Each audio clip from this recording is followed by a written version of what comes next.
তেসরা মের হেফাজতে ইসলামের মহাসমাবেশের পক্ষ থেকে আমি আপনাদের সামনে এখন ঘোষণাপত্র উপস্থাপন করছি। বিসমিল্লাহির রহমানির রহিম।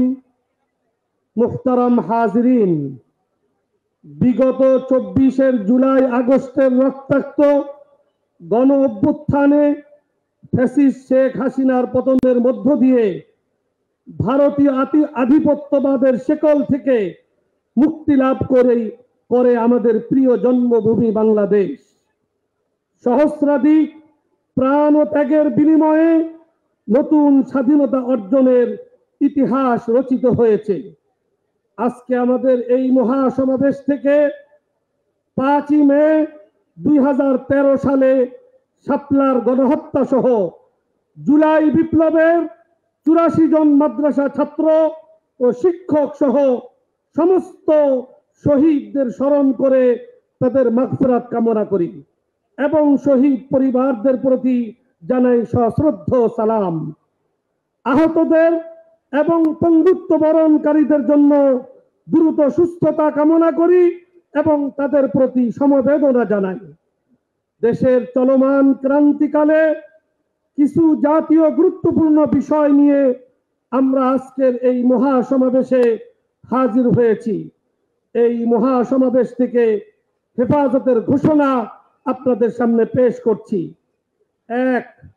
নারী বিষয়ক সংস্কার কমিশন ও তাদের কোরআন বিরোধী প্রতিবেদন অবিলম্বে বাতিল পূর্বক আলেম ওলামার পরামর্শক্রমে ধর্মপ্রাণ বৃহত্তর নারী সমাজের প্রতিনিধিদের অন্তর্ভুক্ত করে নতুন কমিশন গঠন করতে হবে।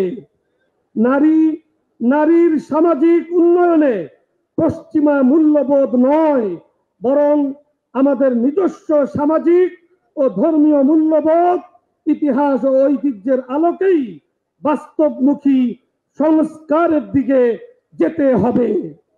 2. সংবিধানে আল্লাহর উপর পূর্ণ আস্থা ও বিশ্বাস পুনর্স্থাপন করতে হবে এবং ধর্মপ্রাণ গণমানুষের ঈমান আমল রক্ষার্থে বহুত্ববাদ নামক আত্মঘাতী ধারণা থেকে সরকারকে সরে আসতে হবে।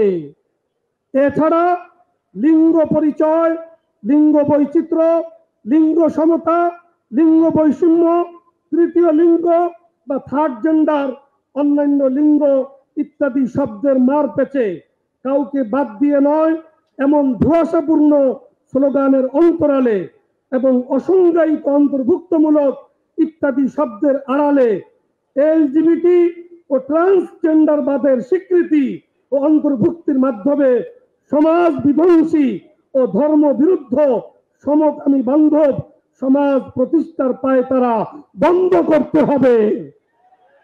3.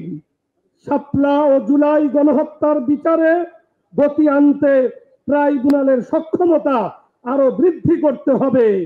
জাতীয় নির্বাচনের আগেই ফ্যাসিস্ট হাসিনা ও তার চিহ্নিত দোষরদের বিচার সম্পূর্ণ করতে হবে। 4.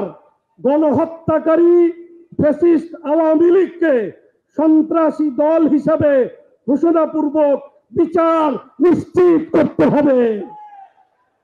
বিচার সম্পন্ন না হওয়া পর্যন্ত তাদের সব ধরনের কার্যক্রম ও তৎপরতা নিষিদ্ধ করতে হবে। 5. আল্লাহ ও তার রাসূল সাল্লাল্লাহু আলাইহি ওয়াসাল্লামের নামে কটূক্তি ও বিশুদ্ধার বন্ধে সর্বোচ্চ শাস্তির আইন করতে হবে।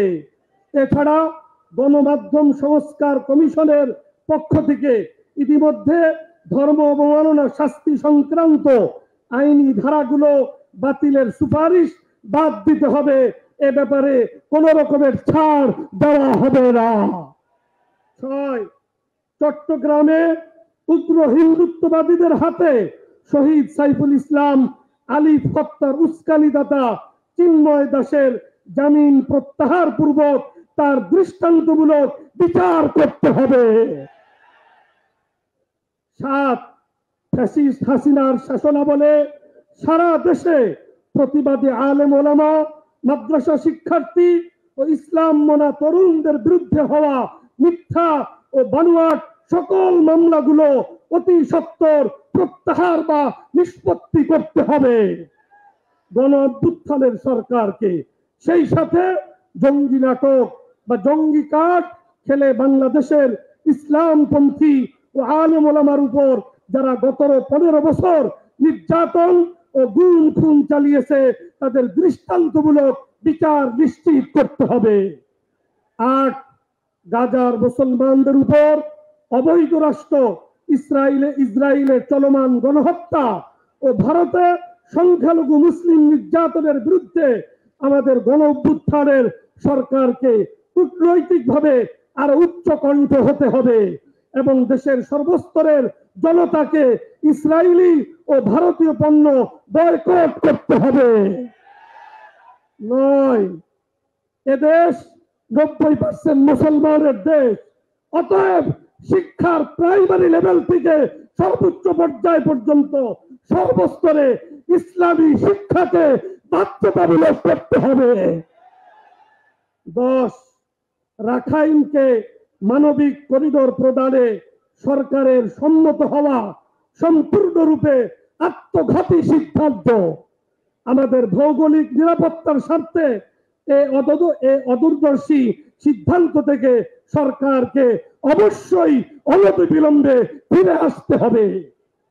11 চট্টগ্রামের পার্বত্য অঞ্চলে ভিনদেশী মিশনারিদের অপতৎপরতা ও দৌরাত্ম্য বন্ধ করতে সরকারকে উদ্যোগ দিতে হবে।